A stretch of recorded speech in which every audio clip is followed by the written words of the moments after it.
Thanks for choosing to Rise Up. I'm Dawn Ennis. In this episode, the Connecticut lawmaker who made history, a native of West Hartford, is making history again. We'll talk with William Tong, the West Hartford Democratic Party's choice for State Attorney General. Also ahead, a new reality show from a national network is right here in West Hartford, and the star is a dog. We'll tell you about Ready, Set, Pet. Plus, still to come, this episode's special correspondent, musician Mia Bern of Berkeley, California. Every single day in my community is stand up against injustice.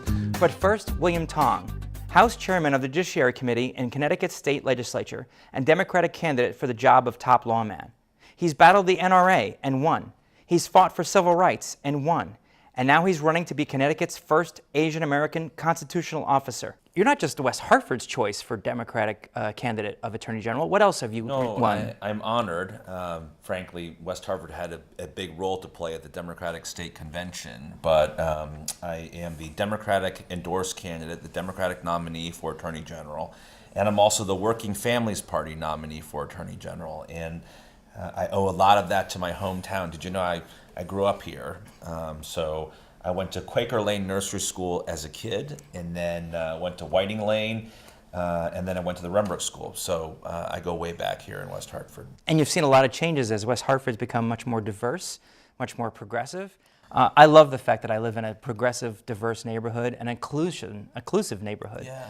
How does that compare to the rest of Connecticut? Because you live in Stamford now, right? Yeah, I mean, Stamford also is a very diverse and inclusive place.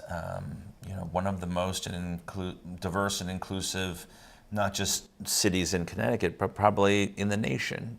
Connecticut draws from all over the world. And, when I was here in West Hartford as a kid, there weren't too many Chinese American families and Asian American families, but we felt really at home here, and watching West Hartford grow into such a leadership community, frankly, in terms of its diversity and its inclusion.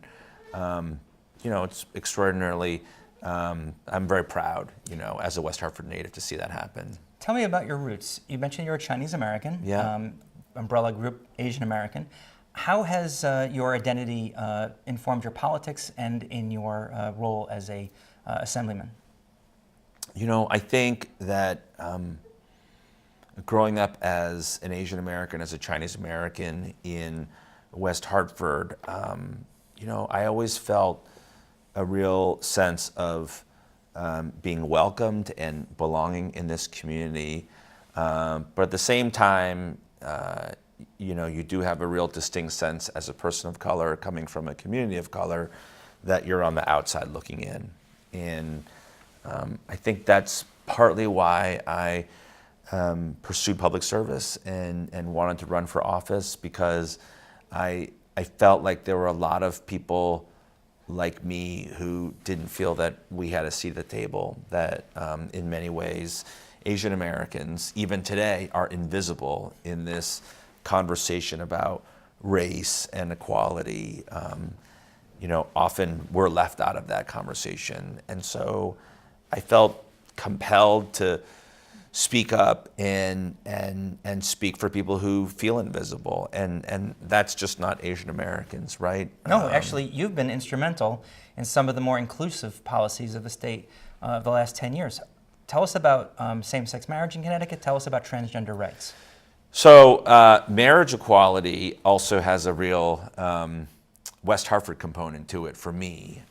When I joined the legislature in 2007, marriage equality was a big debate at that time. And, 12 years later, I think people think or assume it's always been that way, or that it's, I think, in common understanding, no big deal. Mm-hmm. But I can tell you in 2007, it was a big deal.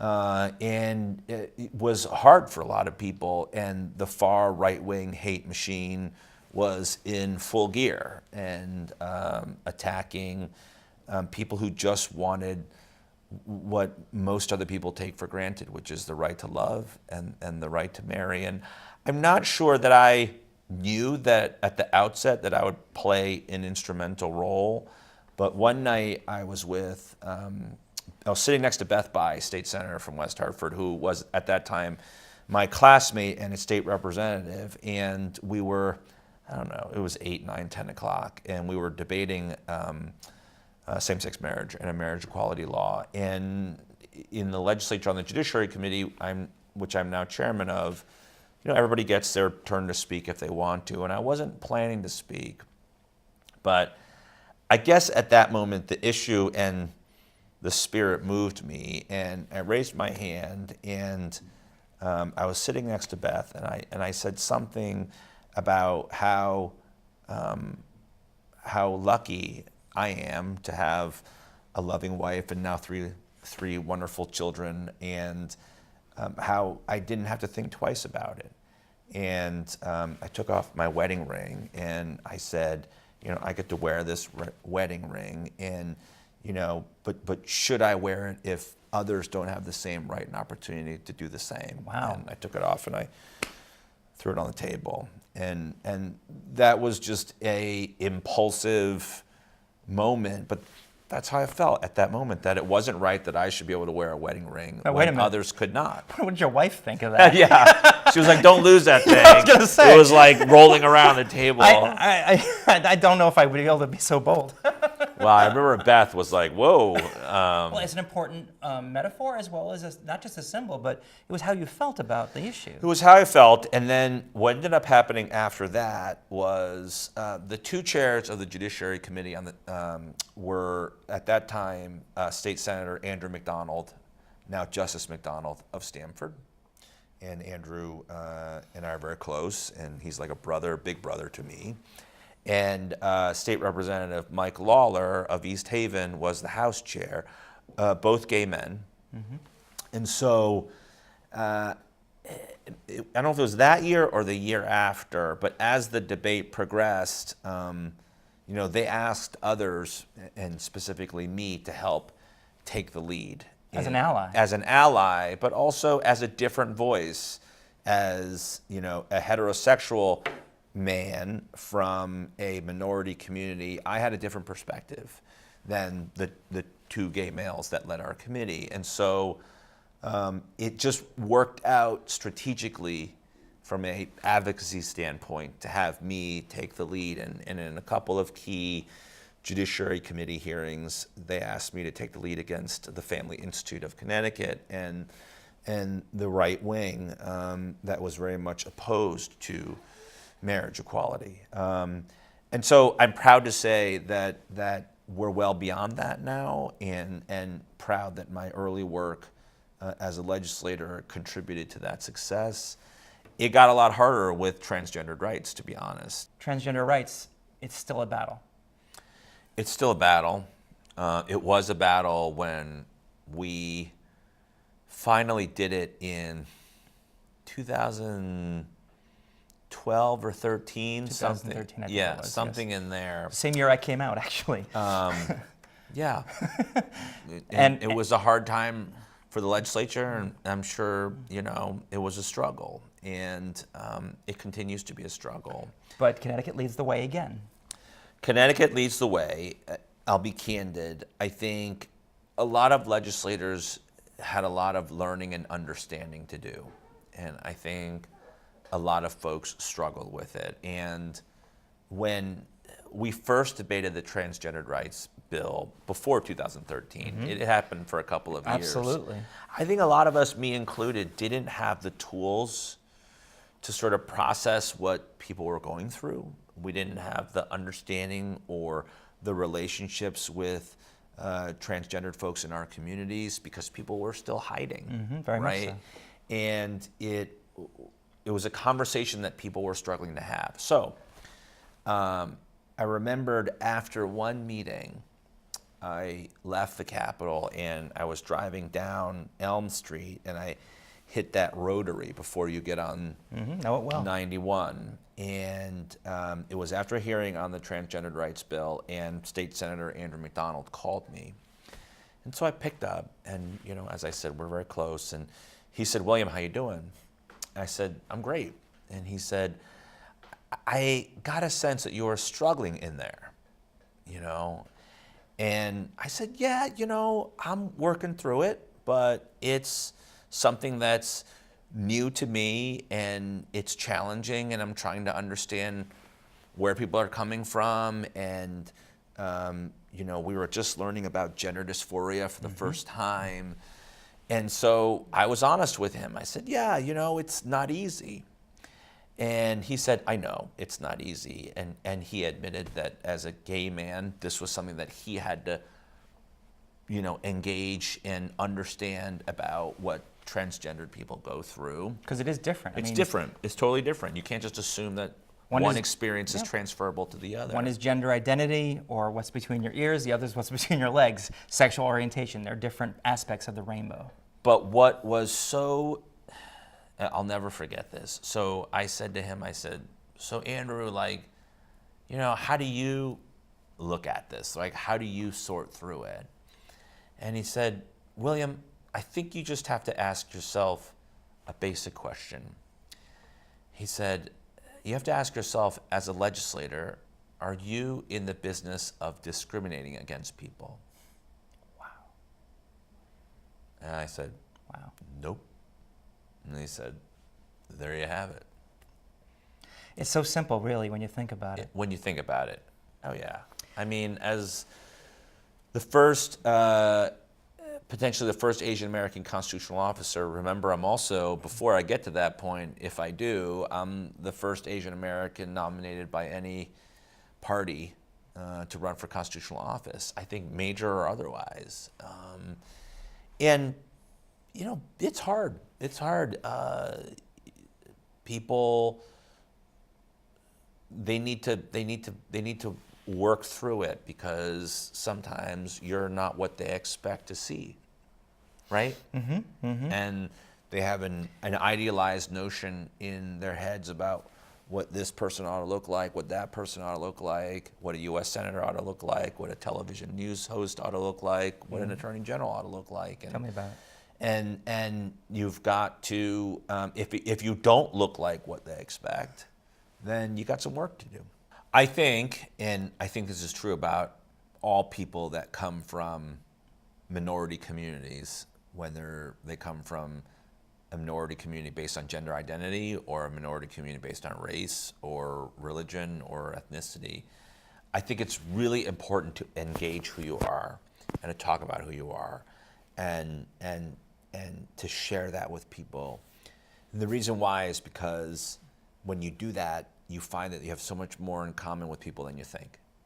And so the example I give is I have a very good friend from high school and college who, before I ran for state rep the first time, I am the first Asian American elected at the state level in Connecticut's history.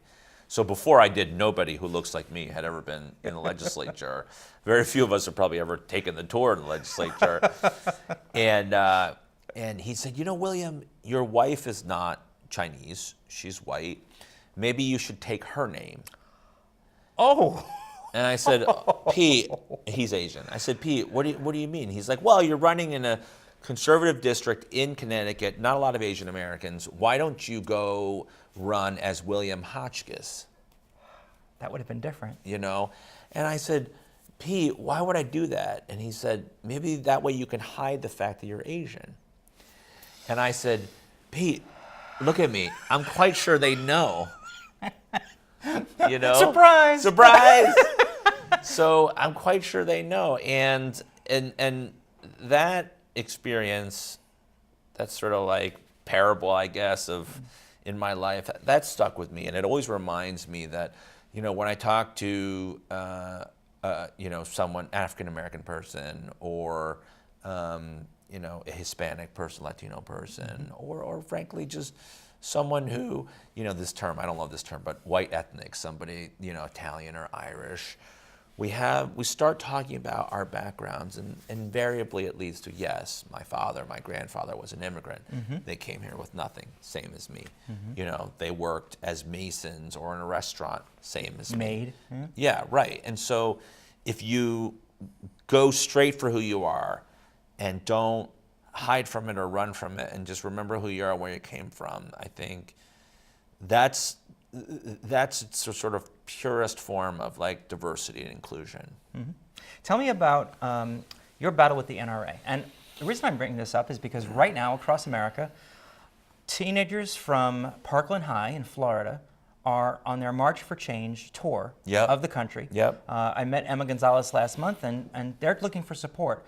In a country where most people own guns, or at least they say they do, how do you battle something like the NRA, both in your current capacity and as the future potential Attorney General? Yeah, with hard work and with strength.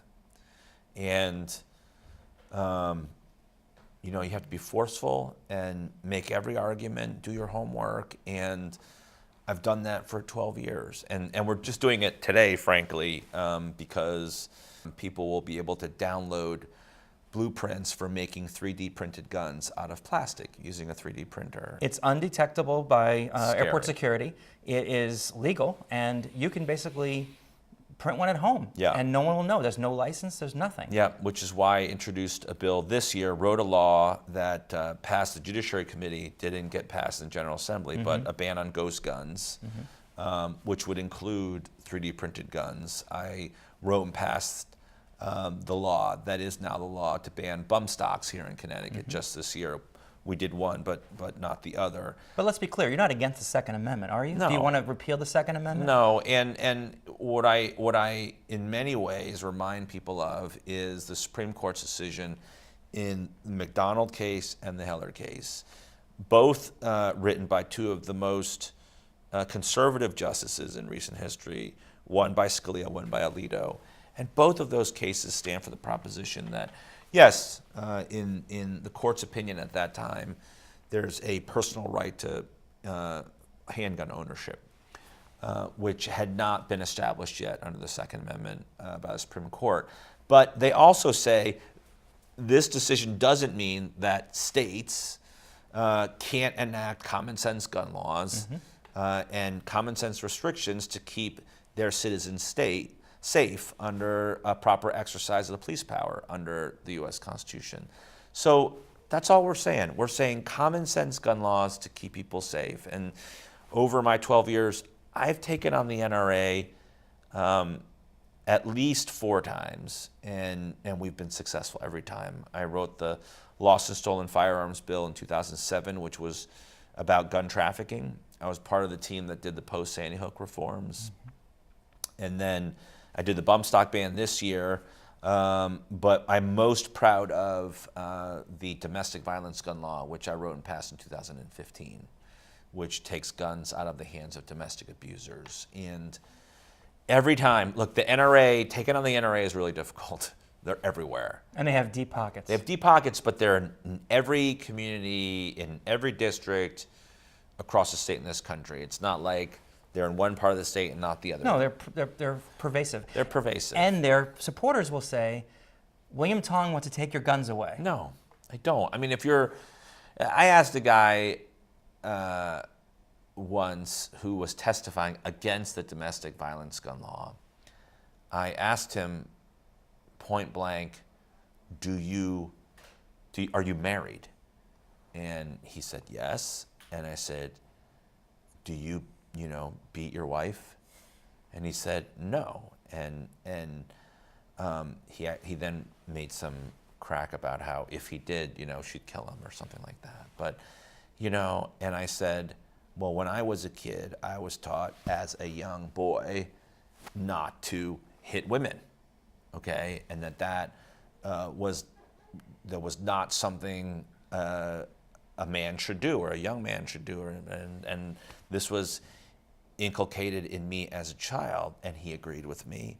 And I said, and I was always taught that a man who hit a woman was a coward. And he said, absolutely. And I said, well, this law is not about you. It's about men who beat women. It's about cowards. It's about taking away their guns so that in most cases a woman will not get shot.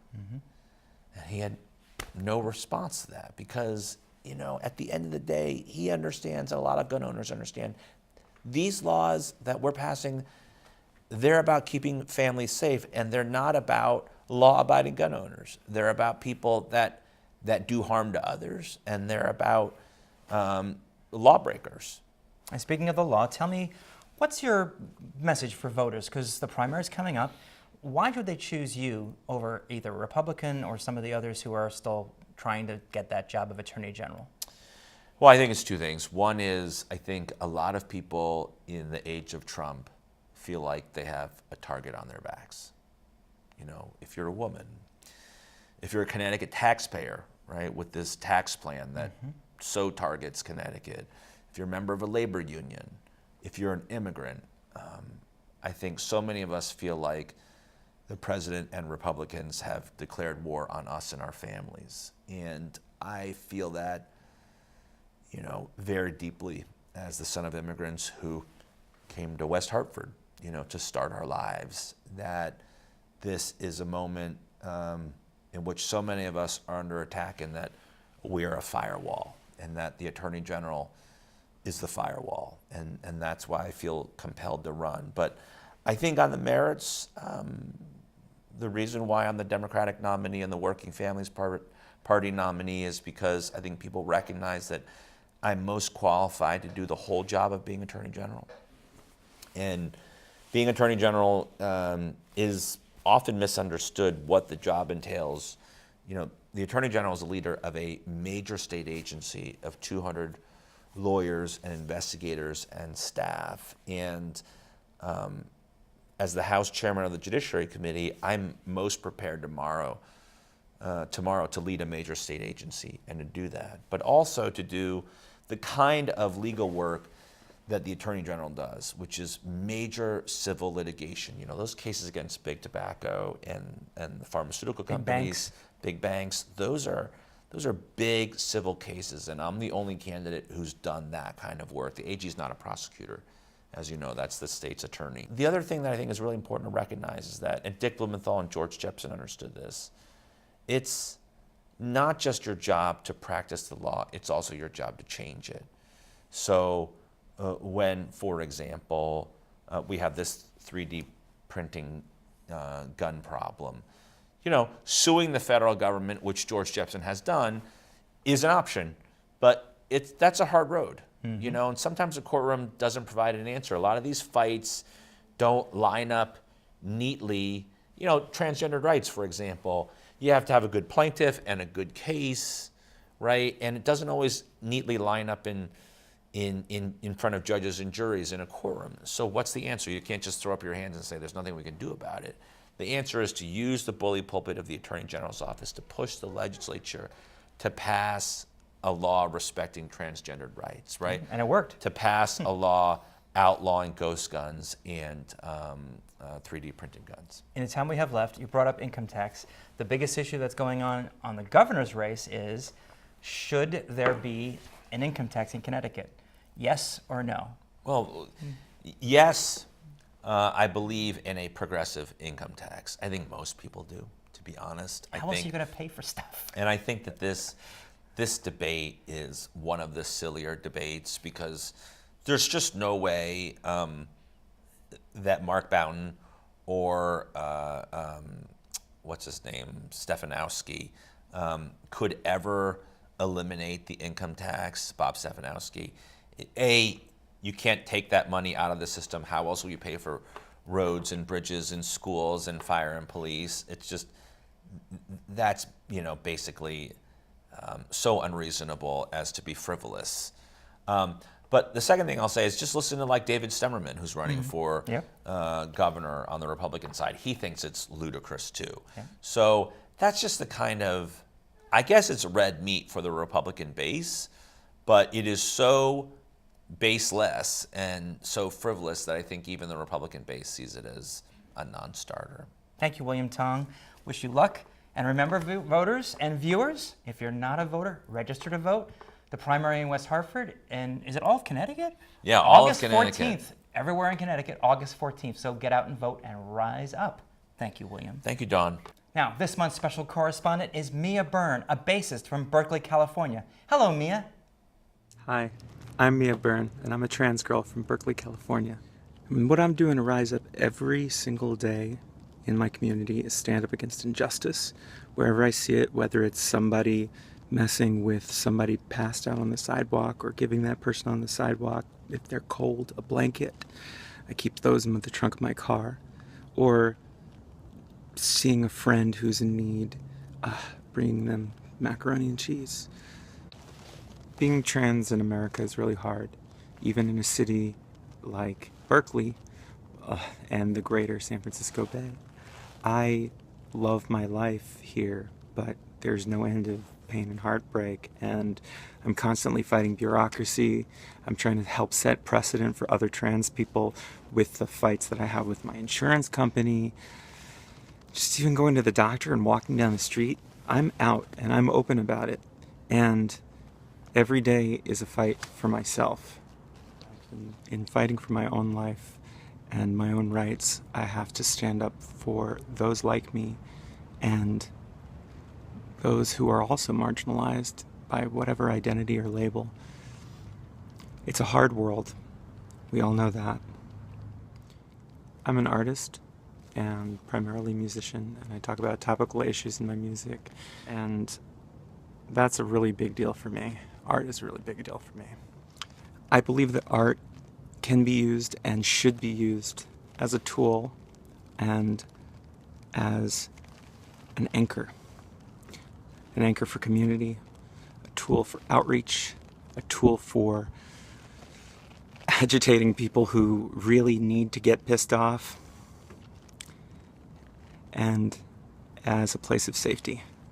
Because when I make art and when I'm in community, I'm saying that I exist.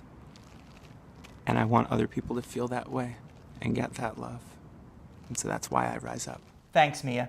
Now, if you'd like to be our next special correspondent, drop me a line right here at lifeafterdawn.com or send us a comment about today's show. You'll also find information about William Tong, about Mia, and about me on lifeafterdawn.com. Now, I promised you information, but I can't provide any video because it's all embargoed. Ready, Set, Pet is a new show coming to the CW network this October. They chose my family to adopt a dog. This is Dahlia, our new pet. She's a wonderful dog, and we got her from the Connecticut Humane Society. You'll get to meet her this fall, and I hope to show you some clips whenever the show airs. Thanks for watching. Please like, share, and subscribe, and remember, August 14th is primary day. Come on, rise up.